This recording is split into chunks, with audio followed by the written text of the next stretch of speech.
चरण कमल हमारे हृदय में पधराइए। श्री कृष्ण कह लगे, मेरे चरण कैसे सुलभ हैं जो तुम्हारे हृदय में पधराता फिरूं। गोपियां कह लगी, वो गायों के लिए आपके चरण सुलभ थे, जो गाय चराते समय आप उनके पीछे पीछे चला करते थे, और आज वही चरण हमारे लिए इतने दुर्लभ हो गए। जब गोपी ने कहा कि आप गाय चराते थे, श्री कृष्ण कह लगे, मैं गाय चराता था तो क्या तू मुझे ग्वाला समझती हो? तो ग्वाला हूं क्या? नहीं नहीं कहना, आप ग्वाला नहीं हैं, आप तो श्रीनिकेतनम है। प्रणतदेहिनां पापकर्षणं चंचरानुगं श्रीनिकेतनम। आप तो श्रीनिकेतनम है। आपके चरण तो लक्ष्मी जी के निवास स्थान हैं। आपके चरणों को लक्ष्मी जी अपनी गोद में लेकर के उनकी चरण सेवा करती रहती है। श्री कृष्ण कहते हैं, मैं मेरे चरण तुम्हारे हृदय में पधराने को तैयार हूं, लेकिन मुझे एक बात का डर है। तुम्हारा रथ है अभिमान इससे विशेला हो गया है। यदि मैंने मेरे चरण तुम्हारे हृदय में पधराए हैं, उस अभिमान विष का मेरे चरणों पर कोई असर हुआ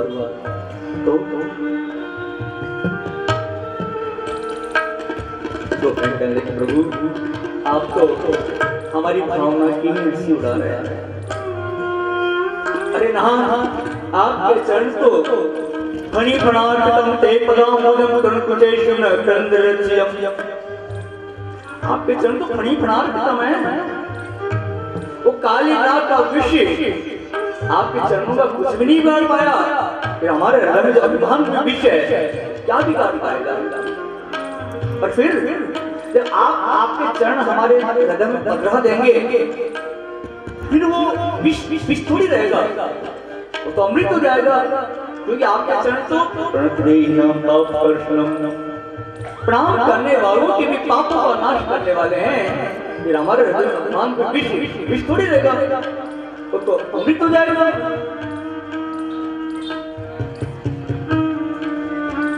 गोपियां विनती करती है,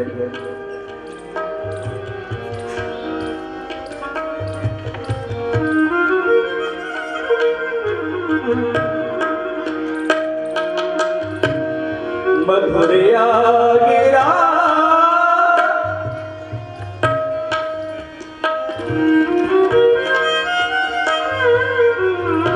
मधुरिया गिरा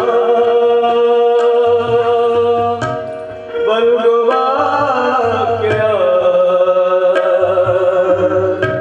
बुध मनो गया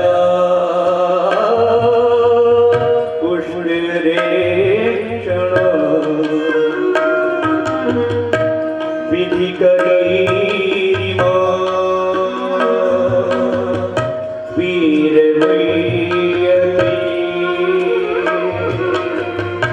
रधिर सी धुना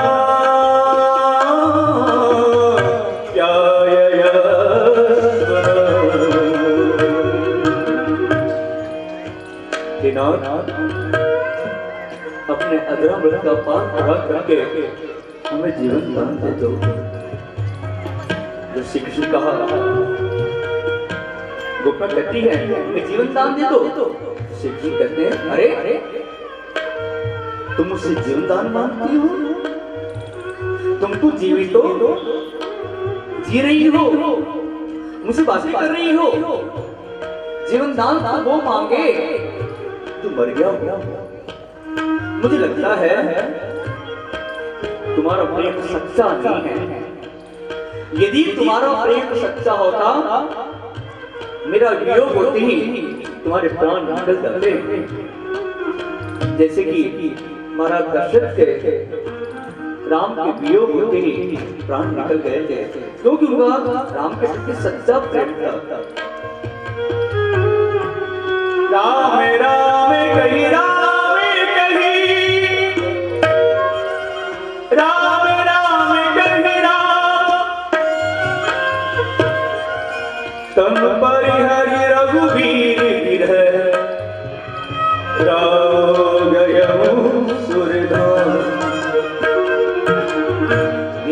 प्रेम सच्चा होता तो मेरा वियोग हो तुम्हारे प्राण निकल जाते।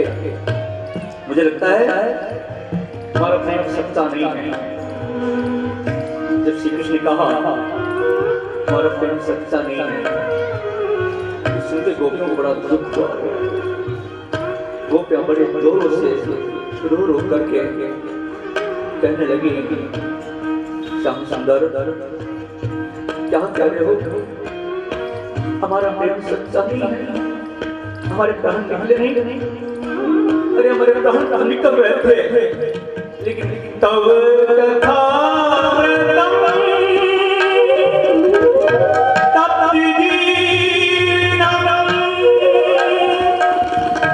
कभी मेरी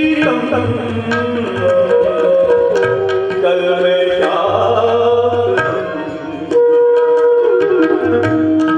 श्रवण मंगलम श्रीमदातम भुवि गणन्ति ते पूरिदा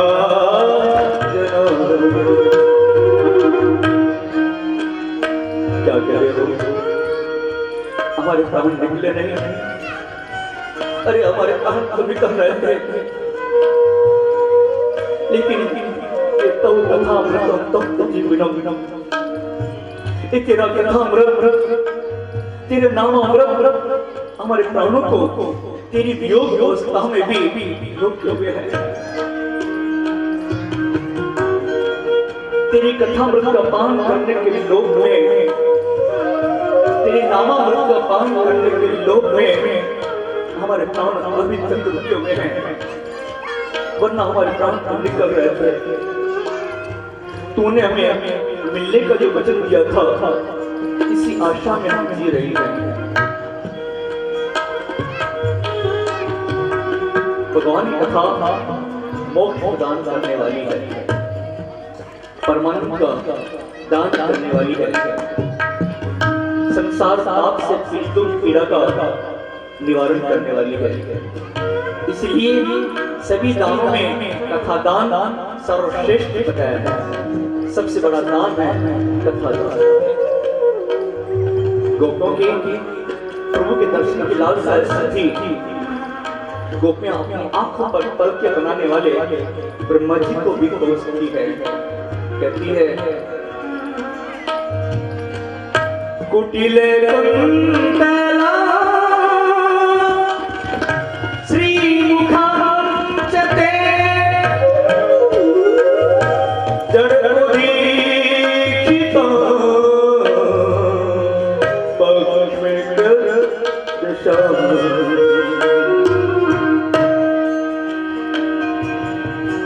ब्रह्मा जी आपने हमारी मुझे पलकें क्यों बुलाई?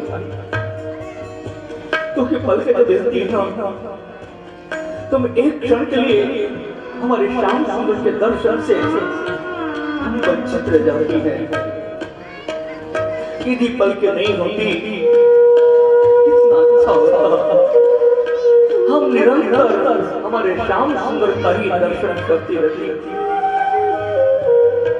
अर्थात एक क्षण का वियोग भी उन गोपियों के लिए असहनीय था। गोपियां प्रार्थना करती हैं, प्यारे पति सुतान वे भ्रातृबांधेवा नति विलंगे अंजुता गता।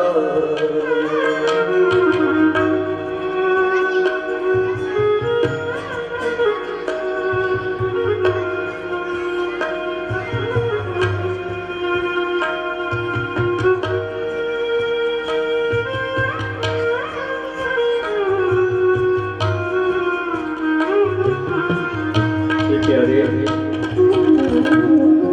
तेरे लिए पति का त्याग कर दिया, संतान का त्याग कर दिया, कुंभ का त्याग कर दिया, यहाँ तक हमने लोक लाज त्याग दी, और आज तुम इतना निष्ठुर हो। गतिविदस्त मोहिता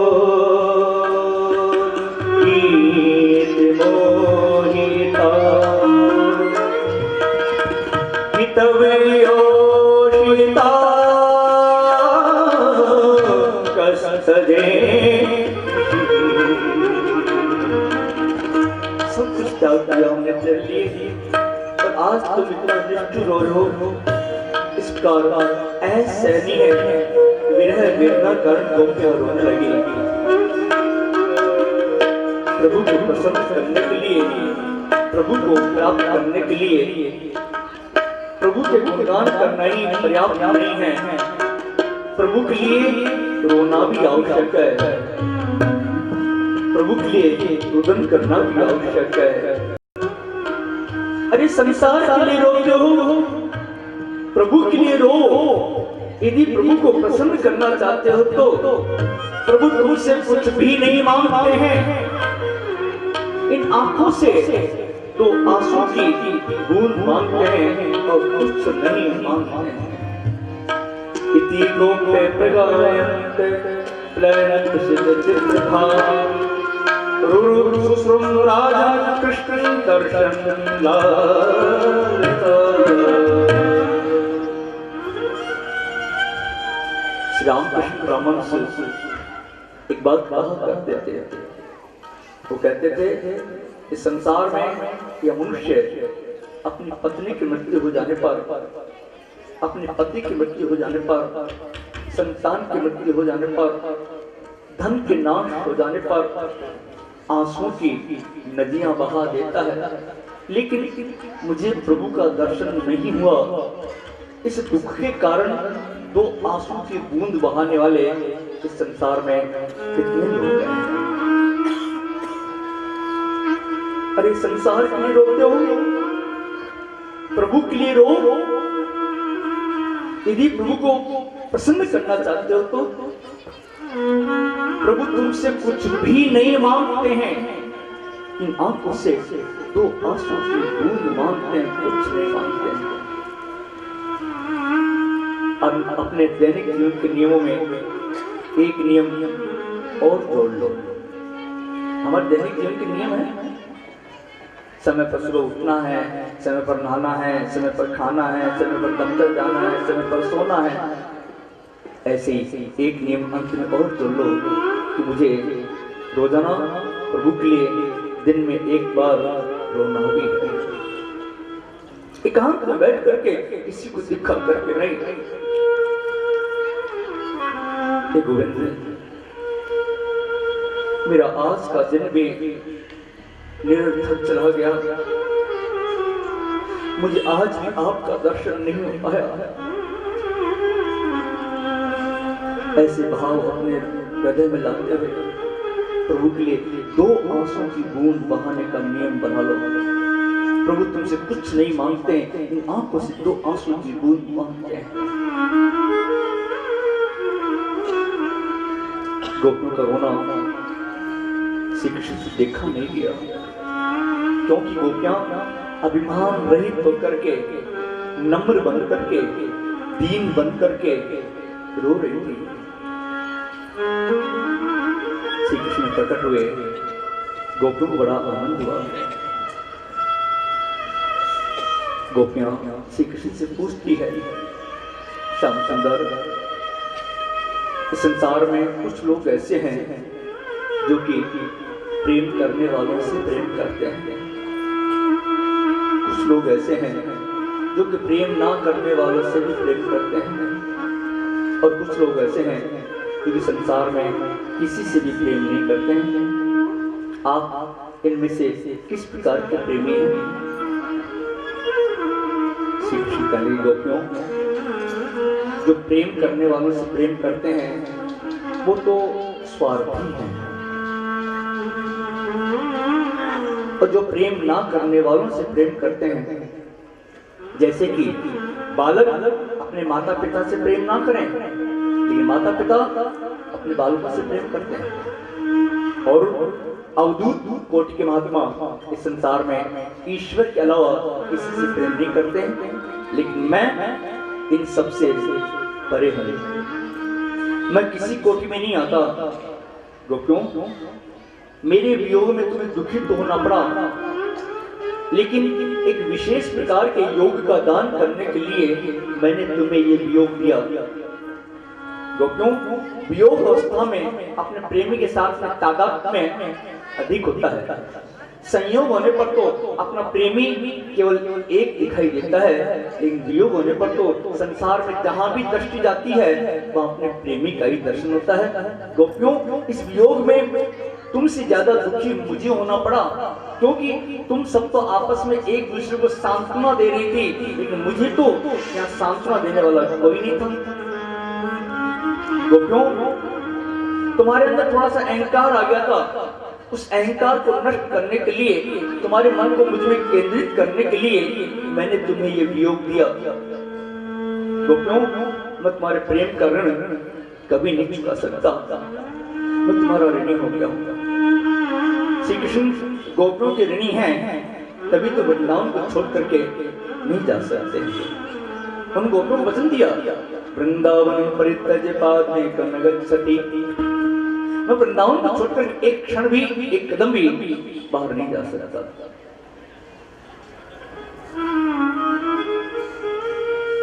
श्री कृष्ण प्रकट हुए, जितनी गोपियां थी उतने रूप बनाए, एक एक रूप में एक एक गोपी के साथ में विद्यमान हुए रास का प्रारंभ किया। अष्ट सखियां सेवा में उपस्थित थी। हजारों जन्मों का विरही जीव आज प्रभु के सामने उपस्थित हो सका। प्रभु ने गोपियों को परमानंद का दान दिया। सभी हाथों में हाथ मिला करके नाचने लगे।